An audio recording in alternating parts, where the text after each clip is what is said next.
여러분 안녕하십니까? 김진 목사입니다. 오늘은 말씀의 제목을 사역자의 모범이신 예수님이라는 제목으로 말씀을 나누도록 하겠습니다. 제가 오늘 이 말씀을 준비하게 된 것은 신자에게 있어서 말의 원칙과 범위는 어디까지인가, 좀 더 이해하기 쉽게 설명을 드리자면, 특별히 설교를 해야 하는 설교자들의 말이 어떤 원칙에 의해서 어디까지 해야 되는가라는 겁니다. 좀 더 자세히 말하자면, 요즘은 참 힘든 시국이죠. 또 불편하고 어려운 시국이고, 또 어쩌면 위험한 시국입니다. 육체적인 질병도 있지만 밖에는 물론 교회 안에서도 신학적인 갈래가 나눠져 있고, 이에 따른 사람들의 가치관과 생각이 다 나눠진 때입니다. 그래서 여기서 어떤 분은 아주 정치적으로, 또 신학적으로 좌측에, 또 어느 쪽은 우측에, 또 대다수의 많은 사람들은 중간에 어정쩡한 위치에 서서 나는 양쪽 모두의 말을 듣고 싶지 않다라고 하는 그런 자세를 취하고 있습니다. 이 세 그룹이 모여서 이제 이렇게 어려운 시국을 서로 혼재돼서 살아가고, 또 이 가운데서 조직하고 집단을 이루면서 서로를 견제하고, 경우에 따라서는 상처를 주고 그럽니다. 그래서 저는 오늘 이 말씀을 준비하면서 각자의 생각을 모두 일단 내려놓고 성경을 가만히 찾아보고 은혜를 받고 이 말씀을 준비했습니다. 특별히 우리에게 있어서 모범은 뭐 말이 필요 없이 바로 예수님입니다. 예수님이 어떻게 말하셨고 또 어떻게 행동하셨나, 기준은 무엇인가, 원칙이 무엇인가, 범위는 어디까지였는가 라는 걸 오늘 좀 살펴보도록 하겠습니다. 먼저 예수님이 하신 말씀 중에서 아주 좋은 장면이 있어서 제가 여러분께 말씀드립니다. 마태복음 7장 11절에서 14절까지 이 말씀은 예수님이 이제 마지막 십자가를 지실 때 유대 총독 빌라도 앞에서 신문을 받는 장면을 이렇게 스케치해 놓은 겁니다. 예수께서 총독 앞에 섰음에 총독이 물어 가로되 내가 유대인의 왕이냐? 예수께서 대답하시되 네 말이 옳도다 하시고, 대제사장과 장로들에게 고소를 당하되 아무 대답도 아니하시는지라. 이에 빌라도가 이르되 저희가 너를 쳐서 얼마나 많은 것을 증거하는지 듣지 못하였느냐 하되 한마디도 대답지 아니하시니 총독이 심히 기이 여기더라. 여기서 예수님은 참 특이한 이런 표현, 그 말을 말하자면 대꾸를 하신 거예요. 대답을 하셨는데 총독 앞에 섰습니다. 생명을 죽일 수도 있고 살릴 수도 있어요. 예수님을 죽이거나 아니면은 풀어줄 수도 있는 모든 권한을 가진 총독 앞에 섰습니다. 두려울 수도 있죠. 또 긴장하고, 또 어쩌면 희망을 가질 수도 있는 그런 아주 중요한 자리입니다. 근데 예수님께서 이 자리에 서셔서 하신 말과 행동이 아주 간단합니다. 여기 보면 이렇게 대답을 하시는데, 예수께서 대답하시되 내 말이 옳도다. 그리고 나서는 아무것도 대꾸하지 않았다, 대답하지 않았다, 변명하지 않았다, 이 말을 우리는 유심히 봐야 됩니다. 예수님이 대답하신 것은 무엇이고 나머지 것들은 왜 대답하지 않으셨을까? 나머지 것들은 대답할 필요가 없는 거죠. 왜냐하면 모두 사실이 아니니까. 대제사장들과 장로들이 여러 가지 것 가지고 고소를 합니다. 이른바 가짜 뉴스죠. 가짜 뉴스고, 그리고 악마 편집을 가지고 이제 총독 앞에 와가지고 다 거짓 증거를 하는 겁니다. 이게 뭐 예수님도 말씀하셨다시피 이들의 아비가 마귀니까, 마귀가 원래 하는 짓이 참소잖아요. 말도 안 되는 거 가지고 와서 부풀리고 과장해서 거짓말로 하나님 앞에 속이고 정죄해달라고 요구하는 거, 똑같은 짓을 이들이 하기 때문에 거기에 있어서 아버지 하나님도 아들 하나님도 대꾸하지 않는 겁니다. 그러나 이제 대답을 정확하게 한 말씀이 하나 있는데, 뭐냐면 네가 유대인의 왕이냐라고 했을 때 예수님께서 그럽니다. 네 말이 옳도다. 네가 말하였도다. 이렇게 해서 긍정하시는 대답을 합니다. 그러니까 이 장면을 보면은 예수님은 그렇습니다. 분명하게 긴 건 기라고 말하고 말할 가치가 없고 아닌 것은 거기에 대해서 전혀 말씀을 하지 않는 이런 자세를 우리가 여기서 볼 수 있다는 거예요. 그래서 이 장면을 보고 많은 것들을 묵상하시면 이 안에서 교훈이 나오는데 오늘은 예수님이 어떻게 또 이런 자세를 취하셨는가라는 배경을 좀 우리는 좀 살펴볼 필요가 있다고 생각합니다. 자, 첫 번째, 예수님은 아버지의 보내심을 받은 아들이라는 거예요. 그러니까 누구에 의해서? 아버지 하나님에 의해서 보내심을 받았다. 그러니까 자의가 아니라 말하자면 타의죠. 타의에 의해서 보내심을 받았다. 이게 분명하셨다는 거예요. 삼위일체 하나님이셨지만 당신도 아들 하나님이시지만은 같은 하나님이시지만 아버지에 의해서 보내심을 받은 아들이다라는 걸 잊어버리지 않으셨다는 거예요. 아버지 하나님은 죄를 범한 피조물 인간을 구원하시기로 뜻을 정하고 선포하셨습니다. 창세기 3장 15절에 이렇게 선포하셨죠. 이 선포는 죄인에게는 구원의 약속과 소망이지만 하나님께는 대속의 십자가의 고통을 의미하는 거고 사탄에게는 선전포고와 같은 것입니다. 아주 굉장히 중요한 말씀이에요. 창세기 3장 15절 내가 너로 여자와 원수가 되게 하고 너의 후손도 여자의 후손과 원수가 되게 하리니 여자의 후손은 내 머리를 상하게 할 것이요 너는 그의 발꿈치를 상하게 할 것이다 하시고 이 말씀이 굉장히 중요한 말씀이죠. 이 말씀 전후로 인해서 우리는 많은 것들을 정말 정확한 기준을 잡을 수가 있어요. 그래서 여기 창세기 3장 15절 미만에는 하나님의 그런 모습이 좀 뭐랄까요? 좀 정확하지 않고 그냥 창조주에 있었다면 창세기 3장 15절에 이르러서 구원자 하나님이신 것이 정확하게 드러나고 그 미만에서 인간의 범죄함과 연약함 그리고 마귀가 얼마나 악한 존재인지를 다 여기서 정확하게 알 수 있죠. 이 창세기 3장 15절은 유독히 하나님의 하나님 되심, 메시아 되심이 정확하게 나오고 있습니다. 그래서 여기 다시 읽어보면 이 선포는 죄인에게는 하나님으로부터의 구원의 약속과 소망이 되는 것이 창세기 3장 15절이고 이 말씀을 하나님 자신에게 놓고 본다면 우리를 구원하시기 위해서 대속의 십자가 고통을 지불하셔야 된다라고 하는 약속의 의미죠. 고통이죠. 고통의 의미고 사탄에게는 선전포고와 같습니다. 여기 그랬잖아요. 원수가 되게 한다. 너의 후손도 여자 후손과 원수가 될 것이다. 이게 하나님의 원수다. 사람은 죄를 범해서 당사자이기도 하지만 사실상 당사자의 옆에서 계시던 하나님께서 그 전쟁에 끼어드신 거죠. 그래서 넌 나하고 원수야 이제부터. 그래서 우리 편을 죄인의 편을 들으신 겁니다.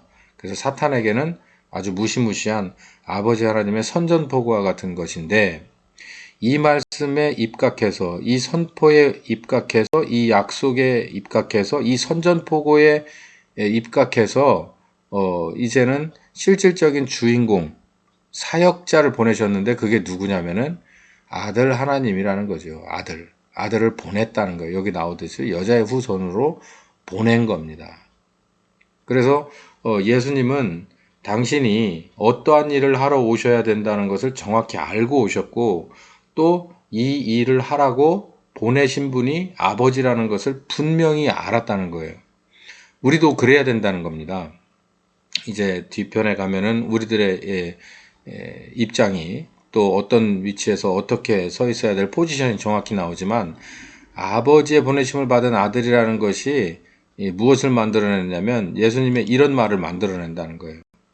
긴 건 기고 아닌 건 아니고 뭐 말할 건 반드시 말하고 그렇지 않을 건 말할 필요 없는 건 그냥 입 다물어 버리고 이렇게 예수님을 만드셨다는 거죠. 첫 번째 아버지의 분명하신 위와 같은 뜻을 수행하기 위해서 보내심을 받은 아들이다라는 것을 아셨다는 거죠. 자, 그럼 아들이 세상에서 할 일이 무엇일까? 두 번째, 아버지는 죄인 구원이라고 하는 당신의 거룩하신 뜻을 이루기 위해 세상에 우리를 보내셨습니다. 이 죄인 구원이라고 하는 거 안에는 여러 가지가 들어있죠. 우리들의 입장에서는 우리를 구원하시는 것이라 정말 기쁘고 감사하고 정말 소망이 되는 말씀이지만 다시 말씀드린 듯이 아버지 입장에서는 죄값을 치러야 된다는 고통이 수반되는 거고 듣는 마귀에게는 선전포고라고 말씀드렸죠. 여기 요한복음 17장 4절부터 5절에 이런 말씀이 있습니다. 아버지께서 내게 하라고 주신 일이 있다라는 것을 분명히 알았다는 얘기죠. 그래서 당신이 3년 6개월 동안 이걸 알았다는 거예요. 정확하게. 그러니까 우리 신자, 특별히 목사는 내게 하라고 주신 일이 뭔지를요. 분명히 알아야 됩니다. 그리고 잊어버리지 말아야 되고요.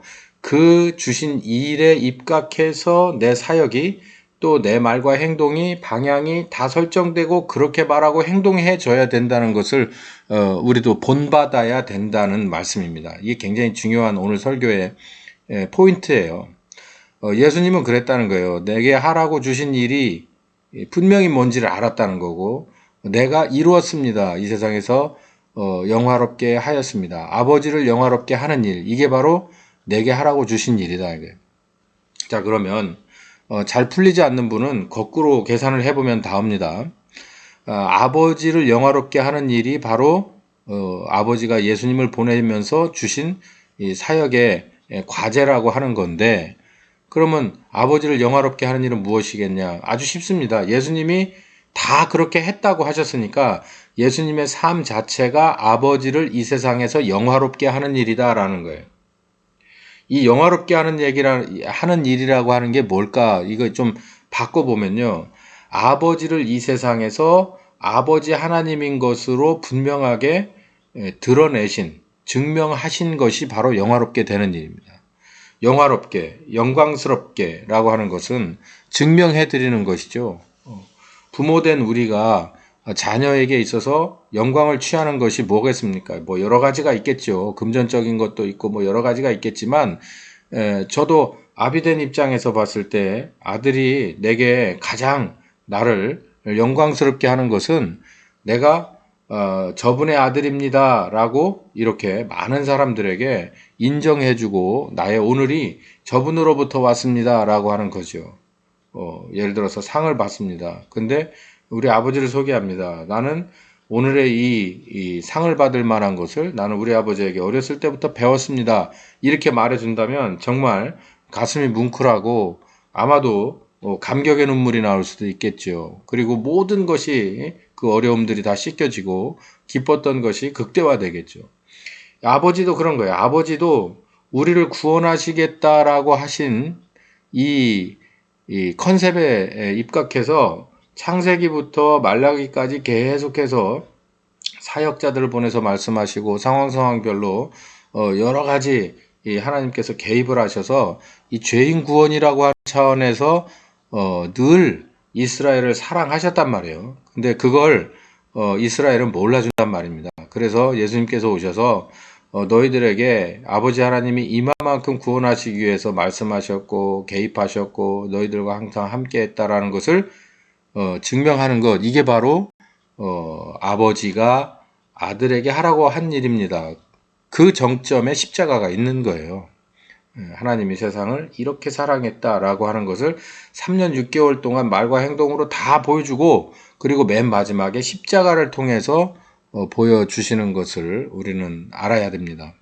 아버지를 나타내고 증명하는 일, 예수님의 가치관과 판단, 말, 그리고 기적과 행동 모두가 아버지가 세상에서 하시는 일이다라는 것을 증명해 드렸다라는 것이죠. 이게 바로 아들이 세상에서 하실 일입니다. 자, 이 일을 다 하셨어요. 요한복음 19장 30절에 내가 다 이루었다. 테텔레스타이 여러분 잘 아시죠? 아들은 아버지의 보내심을 받고 아버지의 보내심 목적을 다 이루었습니다. 요한복음 19장 30절 보십시오. 예수께서 신포도주를 받으신 후에 다 이루었다 하시고 머리를 숙이고 영원히 돌아가시다. 이제 예수님께서 이렇게 마지막 말씀을 이렇게 하셨는데요. 다 이루었다. 뭐 다 이루었다. 여러분 뭘 다 이루었다고 하는 걸까요? 설교 많이 이 제목 가지고 합니다. 근데 저는 이 제목을 가지고 만약에 설교를 한다면 이렇게 말하는 거예요.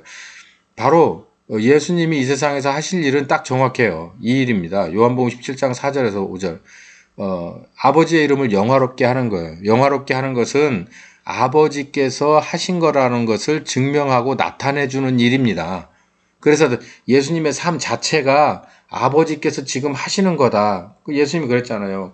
얘야, 도마에게 그랬습니다. 도마야, 네가 나를 보고도 아버지를 모르느냐, 또 보여달라고 하느냐, 이렇게 얘기를 했죠. 그것처럼 똑같이 예수님의 삶이 모든 것이 말과 행동이 다 아버지께서 하시고 싶은 일을 다 하신 것이다라는 거예요. 우리들의 상식으로는 참 쉽지 않습니다. 이해하기가. 그러나 이 말씀을 보면 그렇게 말씀하시고 있는 거예요. 이거를 다 이루었다라는 거죠. 그러면 이게 그냥 제가 판단한 것이 아니고 말씀이라는 것을 좀 찾아보도록 하겠습니다. 사역의 주체인 아버지와 사역자인 아들의 실제 관계를 표현한 말씀들.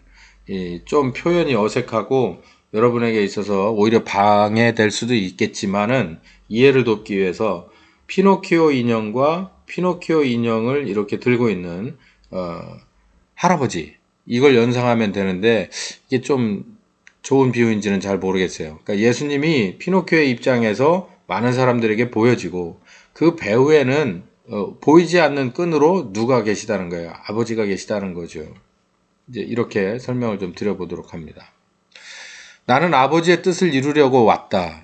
요한복음 6장 38절에서 39절. 이 요한복음은 굉장히 큰 가치가 있습니다. 여러 가지가 있지만요.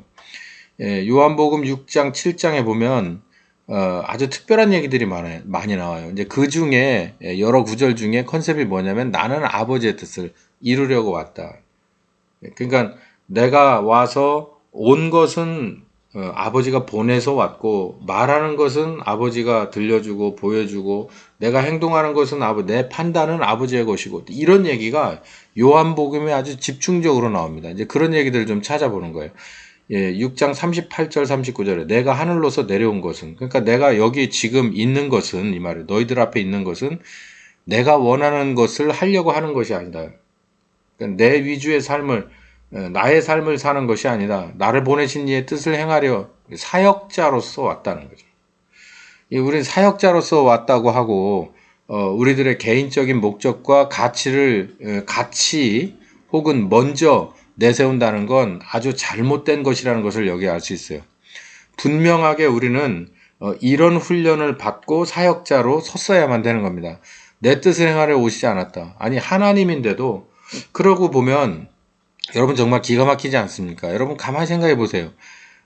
아버지 하나님이 아들을 보내는데 왜 굳이 마리아의 그러니까 말하자면 미혼모의 뱃속으로 보냅니까?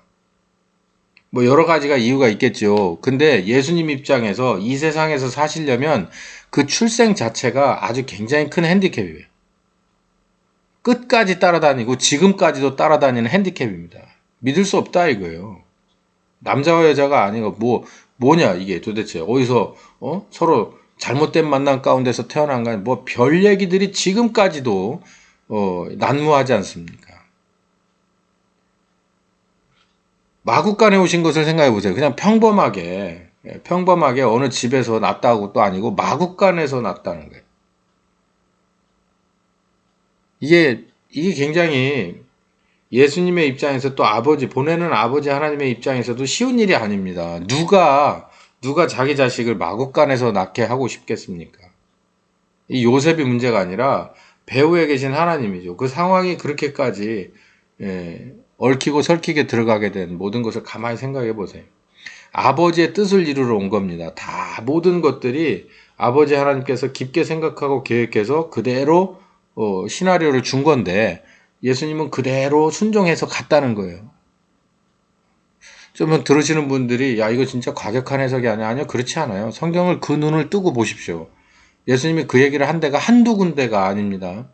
보세요. 여기 내 뜻을 행하려 온 것이 아니라 아버지의 뜻을 행하려 왔다. 그런데 이건 시작에 불과해요. 다음 말씀 보실래요? 요한복음 5장 19절에서 20절에 이런 말씀이 있습니다. 내가 진실로 진실로 너희에게 이른다. 강조한 거죠. 아들이 아버지 하시는 일을 보지 않고는 아무것도 스스로 하지 않는다.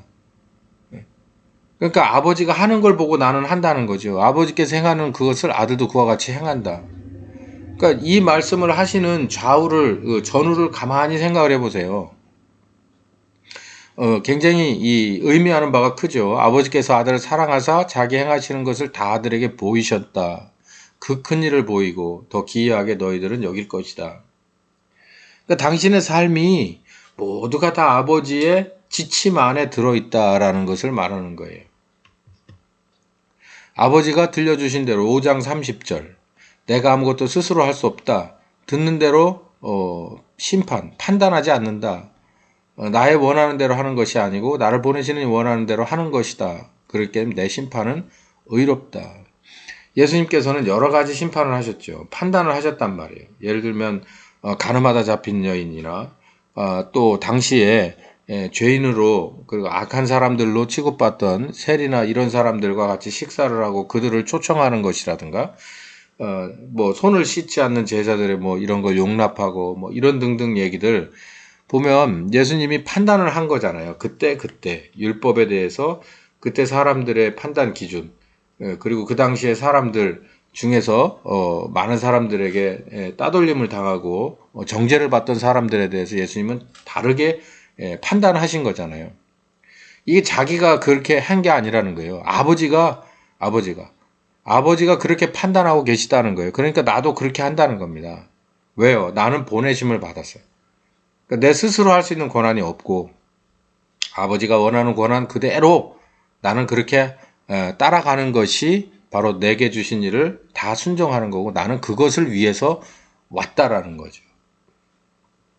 우리는 정말 반성해야 될 게 많습니다. 우리 예수님을 보면요. 참 정말 아주 대단하신 분입니다. 6장 44, 45절에 보면 나를 보내신 아버지께서 내게 이끌지 않으면 아무라도 내게 올 수 없다. 선지자 글에 저희가 다 하나님의 가르침을 받으리라 기록되었은즉 아버지께 배운 사람마다 내게로 온다. 이게 예수님에게 보내심을 받은 12제자를 보고 하시는 말씀인데요. 이건 굉장히 우리에게 특히 이 교회를 이끌어가는 담임 목사들에게 아주 굉장히 중요한 말씀입니다.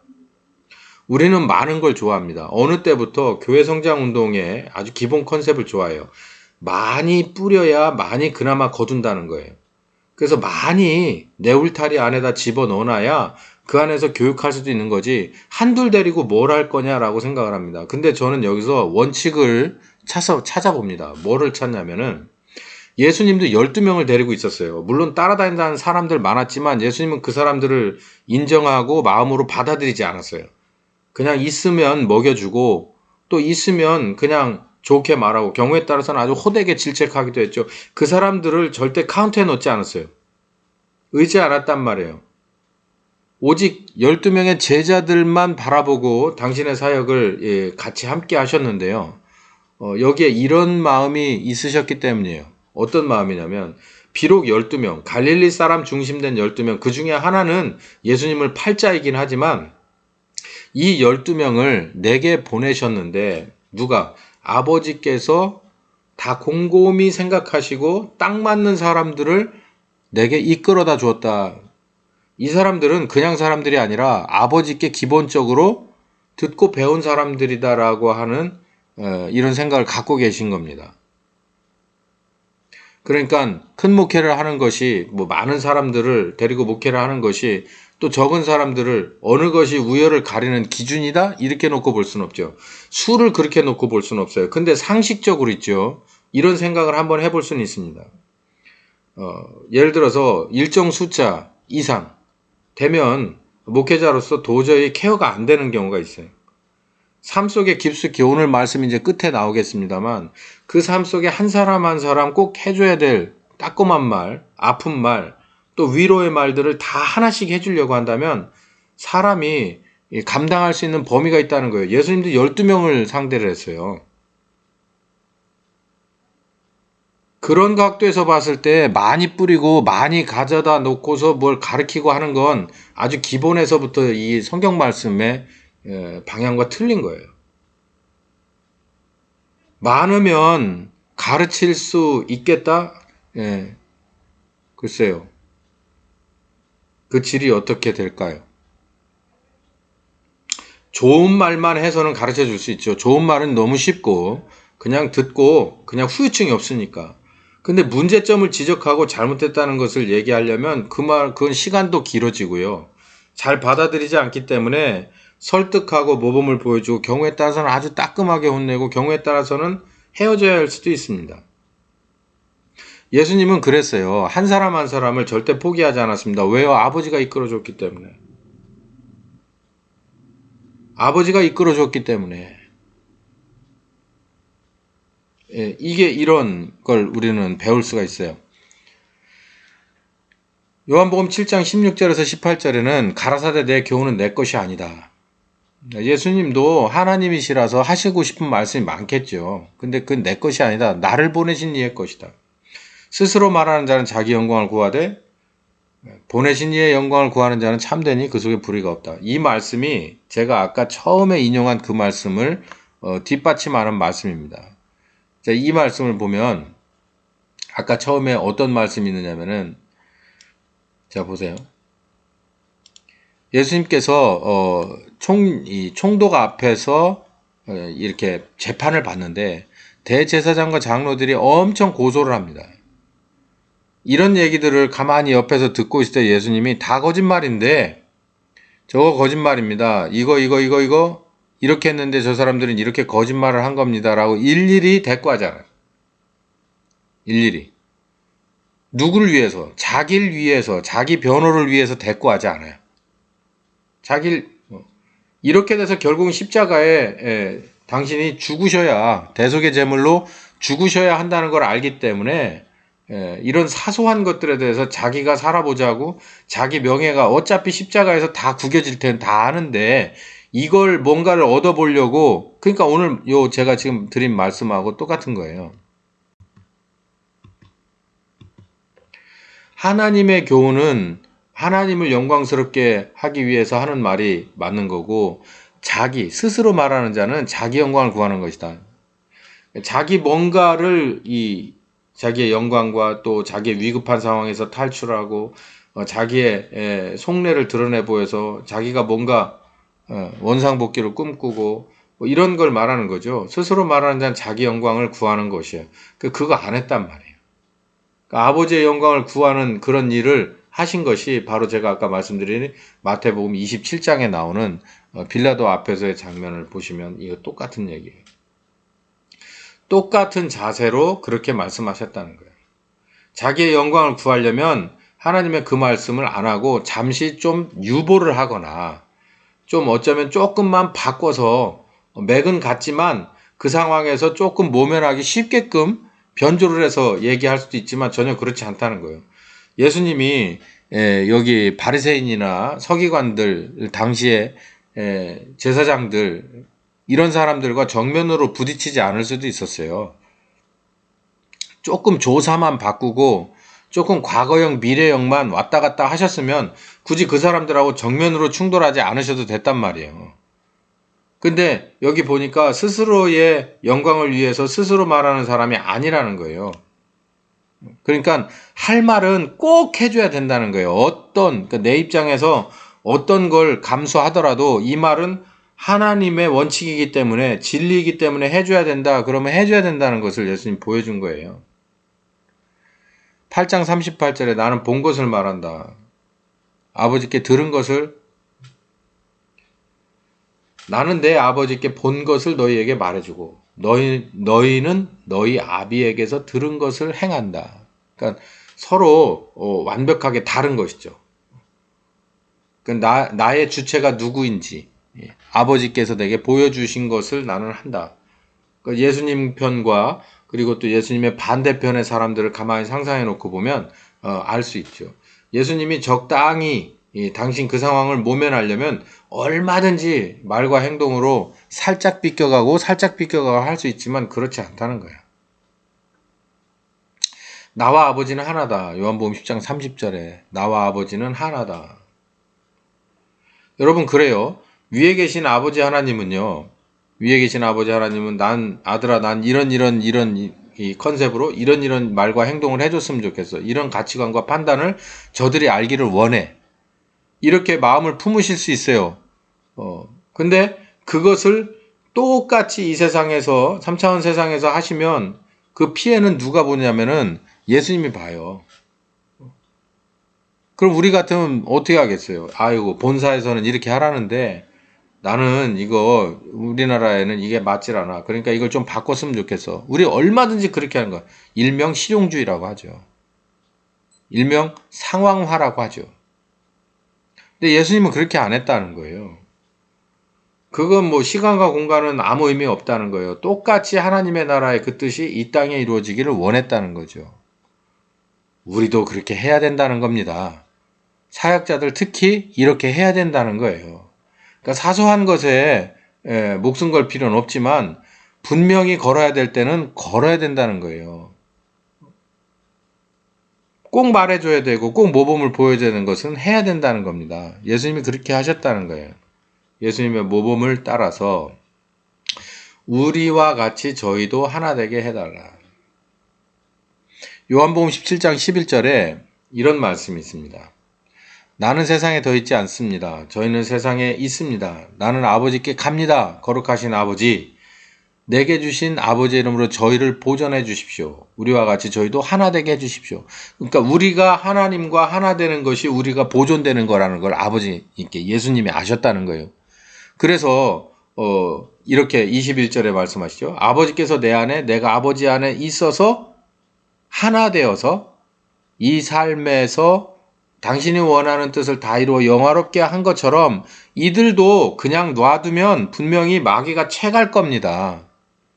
그래서 죽도 밥도 되지 않을 테니까 어떻게? 저희도 다 하나가 되어 우리 안에 아버지와 아들 안에 있게 하십시오. 세상으로 아버지께서 나를 보내신 것을 믿게 하십시오. 그러니까 아버지와 아들의 하나됨 안에 우리도 포함시켜 달라고 예수님께서 마지막으로 기도를 하는 거예요. 예수님의 모범을 따라서 우리가 해야 될 일이라는 거죠. 예수님이 이렇게 기도하셨다는 거예요. 요한복음 17장에. 자, 그러면 이건 무슨 의미를 할까요? 이게 아버지와 아들과 우리도 하나 되면 이 말씀 요한복음 17장 이 말씀을 싫어하고 또 거부하는 분은 아무도 없겠죠. 그럼 이 얘기가 무슨 얘기냐? 성령 하나님을 가르치는 겁니다. 성령 하나님이 우리에게 오셔서 하나 되어 주신다는 거예요. 영이신 하나님이 오셔서 우리와 하나 되면 아버지와 아들과 하나 되는 그 클럽 안에 우리도 함께 조인되는 것이다라는 것을 말하는 거예요.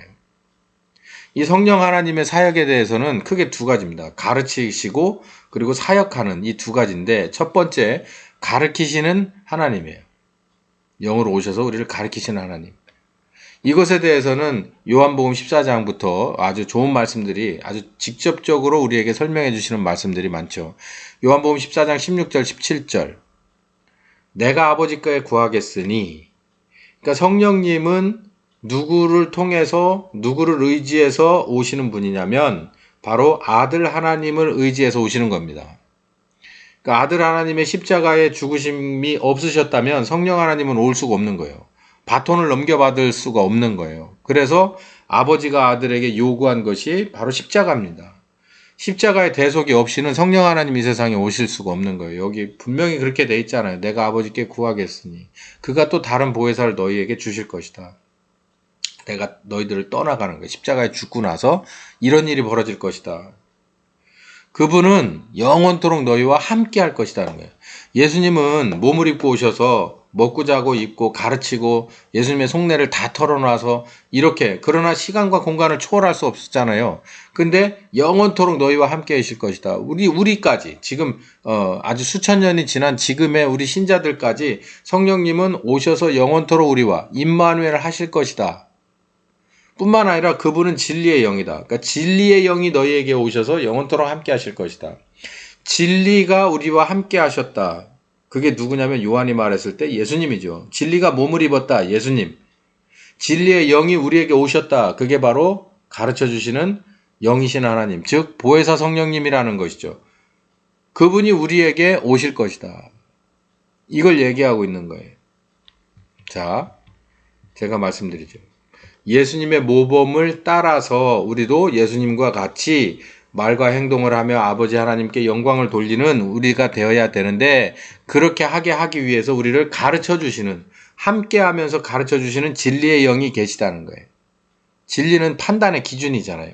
어떤 것의 진리를 알아야 내가 이쪽을 선택할지 저쪽을 선택할지를 분명히 아는데 그분의 영이 우리와 함께 하신다면 우리는 분명하게 선택할 수 있는 기준이 생긴다는 것이죠. 진리의 영은 우리에게 오셔서 당신이 진리의 영이시니까 진리를 가르치고 생각나게 합니다. 26절에 보혜사 그분이 우리에게 오셔서 너희에게 모든 것을 가르치고 너희가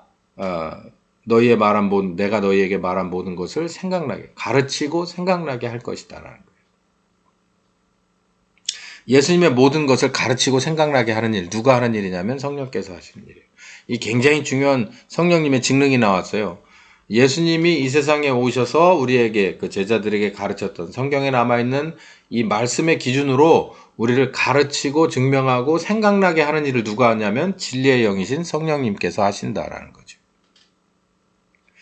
요한복음 15장 26절 27절엔 더 분명히 이렇게 말했습니다. 내가 아버지께로서 너희에게 보낼 보혜사 곧 아버지께로서 나오시는 진리의 성령이 오실 때에 그가 다른 거라는 게 아니라 예수님을 증거하는 일을 한다.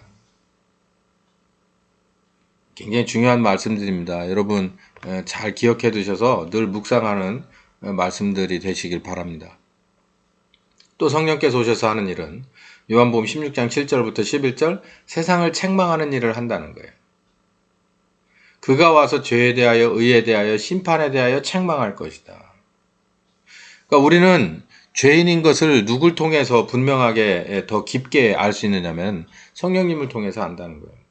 아, 죄인이구나. 그냥 막연한 하루하루 지나가면서 내가 얼마나 참 못된 죄인이냐, 이 죄의 뿌리가 얼마나 깊이 박혔고 이게 얼마나 심각한 문제냐라는 것을 알아간다는 거예요. 누굴 통해? 성령님을 통해서요. 그분은 거룩하신 영이잖아요. 그분 진리의 영이잖아요. 그분과 친하면 친할수록, 그분과 하나됨이 깊어지면 깊어질수록 우리 편 한편에 있는 문제, 죄의 문제에 대해서 아주 속속들이 들여다볼 수밖에 없다는 거죠. 옳은 것에 대해서 결국은 심판받는 것에 대해서 가르쳐 주시는 분, 책망한다는 것, 잘했다, 잘못했다, 아주 책망을 하는 것도 있지만 알려주시는 거예요. 이거 얼마나 큰 문제다라고 하는 것, 앞으로 이렇게 바뀌어야 될 것이다라고 하는 것을 가르쳐 주시는 일을 하신다는 거죠. 또한 그분은 요한복음 16장 13절에서 14절까지 보면은 진리의 성령이 오시면 그가 너희를 모든 진리 가운데로 인도하리니 그가 자의로 말하지 않고 모든 것 말하지 않고 오직 듣는 것을 말하시며 장래의 일을 너희에게 알리시리라. 좀 민감한 얘기인데 성령께서 오시면, 그러니까 진리의 영이신 성령께서 오시면은 그분이 이 장래의 일을 너희에게 가르쳐 준다는 거예요. 마치 이렇게 설명드리면 쉬울 것 같아요.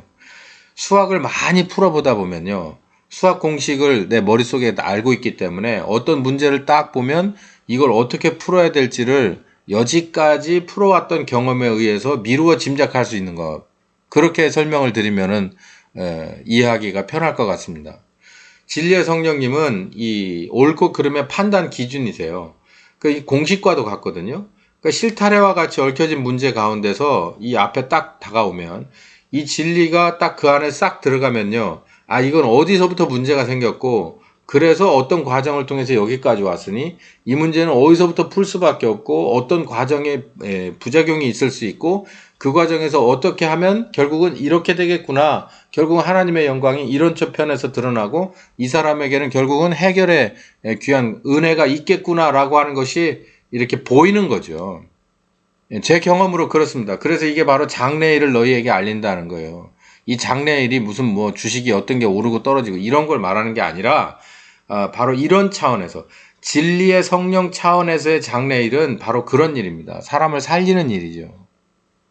이런 일을 하시는 분이 성령님이라는 거예요. 이제 일하시는 사역하시는 성령님, 이제 가르쳐 주시는 성령님이 있으면 사역하시는 성령님이 있는데 사도행전 1장 4절에 예루살렘을 떠나지 말고 내게 들은 바 아버지의 약속하신 것을 기다리라. 성령으로 침례를 받을 것이다.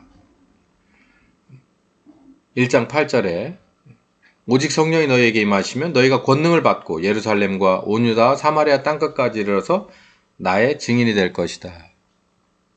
이 말씀은 자세히 드릴 필요 없이 성경을 읽어보면 이런 식으로 사역을 했다라는 것을 여러분 미로 다 아시는 내용입니다. 그렇기 때문에 성령께서 우리에게 오시면 크게 두 가지 일이 벌어지는데 그 두 가지 일 중에서 하나는 주로 여기서 우리가 포커스를 맞춰야 될 것은 가르치는 거예요. 가르치는. 성령님이 사역을 하세요. 우리에게 오셔서 가르치는 일을 주로 하신다는 거예요. 가르치는 일. 그리고 이제 가르침을 받고 성장한 사람들을 같이 함께 동역하면서 하나님의 일을 같이 지금도 하시는데 여기서 우리는 중점적으로 이 가르치는 일에 대해서 잘 알아야 된다는 거예요. 이분이 얼마나 중요하신 분이냐, 성령님이. 그래서 뭐 때문에 이 성령님이 오셨다고 말씀드렸죠? 우리와 같이 저희도 하나 되게 하기 위해서. 우리를 잃어버리지 않기 위해서. 이제 몸을 입은 예수님이 떠나가시면서 제자들을 잃어버리지 않기 위해서 애절하게 기도를 드리는 거예요. 결국은 방법은 하나입니다. 우리가 하나 되었던 것처럼 이들과도 우리가 하나 되기를 바랍니다. 그렇게 되게 해주십시오 라고 해서 약속을 받은 게 바로 성령님. 특별히 우리에게 가르치고 생각나고 기억나고 함께 해주시며 우리에게 죄에 대하여 의에 대하여 심판에 대하여 또 장래일을 가르쳐 주시는 내주하시는 하나님, 그 하나님과 하나 되는 것, 이게 굉장히 중요한 말이라는 거죠. 그래서 예수님의 모범을 따라갈 수 있는 방법은 성령님과 하나 되어 따라가는 방법이다라는 거예요. 그래서 어디에 이르기를 바라느냐 하면은 궁극적으로 제가 처음에 말씀드렸던 것처럼 이 말씀을 드린 겁니다. 예수님은 철저히 보내신 아버지의 말씀을 대언하시는 분, 성경을 몸으로 보여주신 분이라는 거예요. 그러니까 우리도 우리와 함께 계시는 성령님이 그분이 누굴 증거한다고요? 예수님을 증거하는 분이잖아요.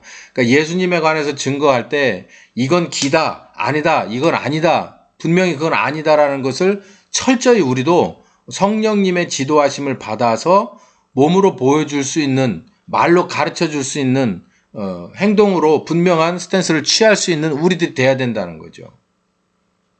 그러다 보면 아까 말씀드린 대로 위에선 그렇게 말씀하시지만 행동하시는 예수님은 그 모든 부작용들을 감내하셨던 거예요. 예, 우리 그래야 된다는 겁니다. 철저하게 보내심을 받은 분이다. 아버지로부터 보내심을 받고 아버지의 뜻을 대신 말하고 아버지의 뜻을 대신 행동으로 옮겨주는 일을 하신다. 그리고 나서 모든 것을 다 몸으로 받아내셨잖아요. 똑같이 우리도 그래야 된다는 거예요. 그러라고 성령님을 보내주시고 또 그렇게 하는 것이 우리를 보존받을 수 있는 길이다라고 예수님께서 말씀하셨다는 거예요. 여기에 자의적으로 변조하거나 유보하거나 이런 거 안 된다는 겁니다. 그렇게 되면 우리들 스스로가 아들을 증거하는 일이 돼버려요. 그거 아니죠. 예수님을 이어 성령님께서 오셨다. 그분을 우리와 함께 계시며 우리를 진리 가운데로 살게 도우시는 분이다. 반드시 따라가야 되죠. 이 성령님을 따라가야 되죠. 이 성령님은 성경 말씀이 살아있게끔 하시는 분입니다. 시간과 공간을 초월해서 이 성경에 있는 이 스토리들이 스토리에서 지나는 게 아니라 실존이고 실제다라고 하는 것을 오늘 나에게 있어서 얼마나 큰 해법이 되느냐라는 것을 우리에게 가르쳐주고 전달해 줄 수 있는 분은 오직 성령님밖에 없는 거죠. 이 성령님을 우리는 어쩌면 지금까지는요, 좀 그릇되게 따라갔어요. 은사주의적인 면으로 따라가고요. 아주 시끄럽게만 또 너무 조용하게만 따라가고 그랬어요. 이건 그런 게 아니라 이 성령님은 우리와 함께 있는 분이에요. 함께하는 실존의 그런 존재거든요. 하나님이시거든요. 그러니 얼마나 좋은 일입니까? 그리고 얼마나 기쁜 일이에요. 얼마나 쉬운 일입니까? 물론 몇몇 가지 전제가 있고 또 분리하고 분석하고 또 그런 과정들이 있긴 하지만 어쨌든 이렇게 해서 만들어 주신 일은 정말 이 틀은 굉장히 중요한 거라는 거예요. 성령님이 우리에게 오셨다.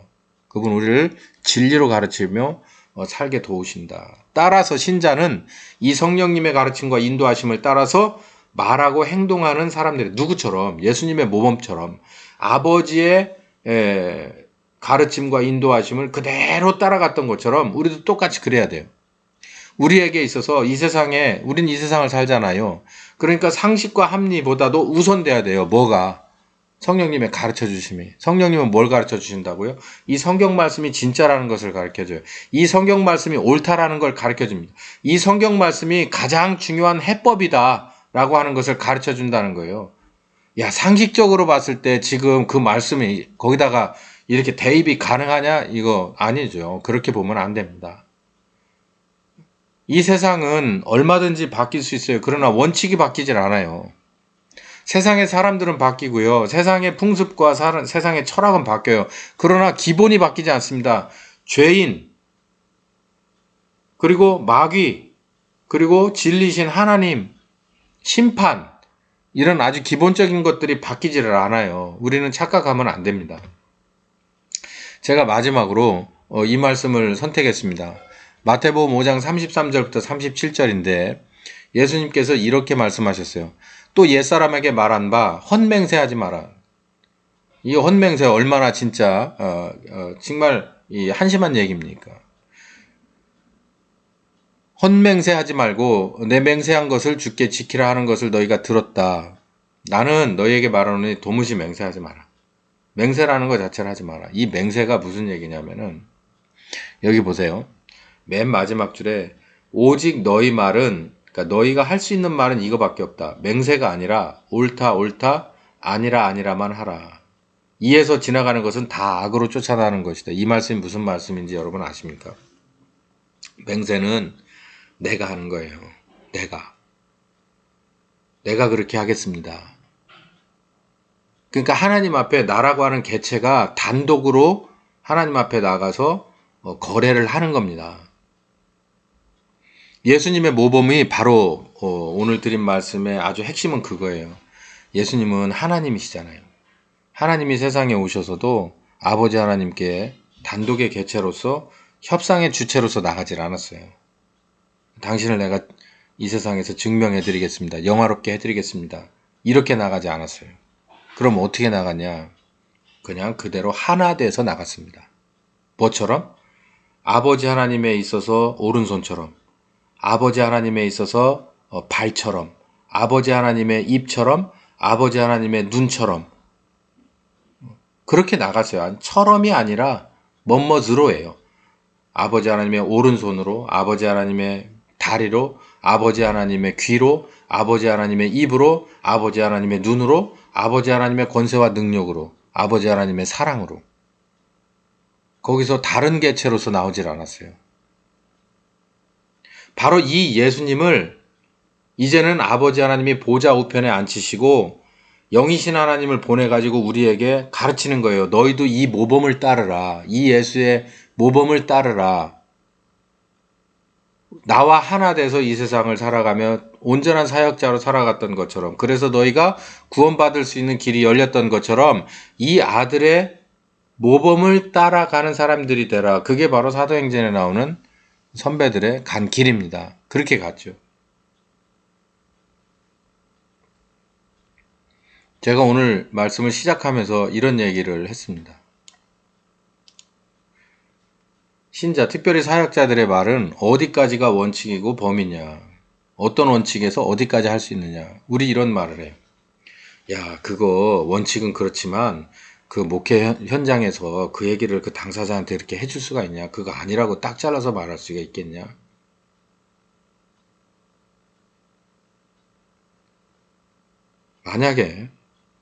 만약에 목사 앞에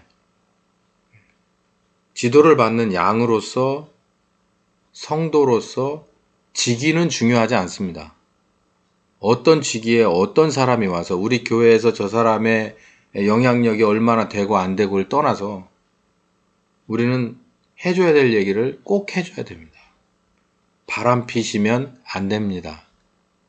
돌아오셔야 합니다. 거짓말하면 안 됩니다. 거짓말하지 말아야 합니다. 속이지 말아야 합니다. 위선하시면 안 됩니다. 위법하시면 안 됩니다. 정확하게 얘기해 줘야 되는 거예요. 만약에 지금 그 사람이 뭔가 문제가 있는 그 사람이 내 앞에가 아니라 바로 우리 예수님 앞에 계셨다면 예수님께서 그 사람에게 뭐라고 말했을까?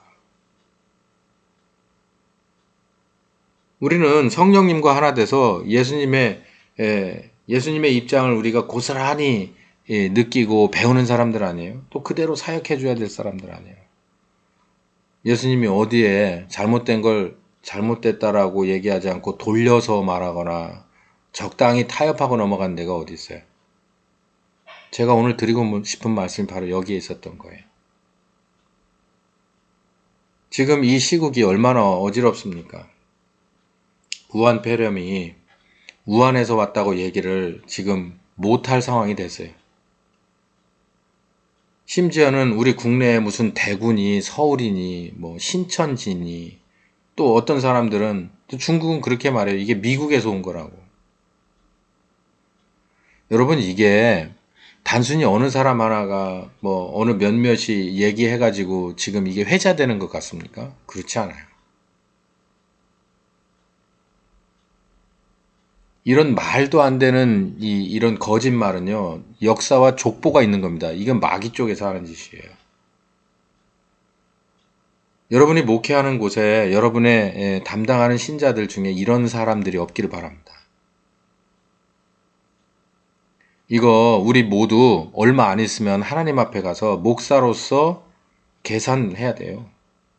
목사로서 내가 뭘 했는지를 하나님 앞에 그 행위록이 다 드러나게 돼 있는 걸 여러분 기억해야 됩니다. 얼마 안 남았어요. 세상이 이렇게 위중하지 않습니까? 내일을 보장받을 수 있습니까? 특별히 지금 같은 시국에? 지금이라도 우리는 원점으로 다시 돌아가야 돼요. 기본으로 다시 돌아가야 됩니다. 잘못된 건 잘못됐다라고 얘기해 줘야 돼요. 그렇게 하시면 안 된다고. 성경은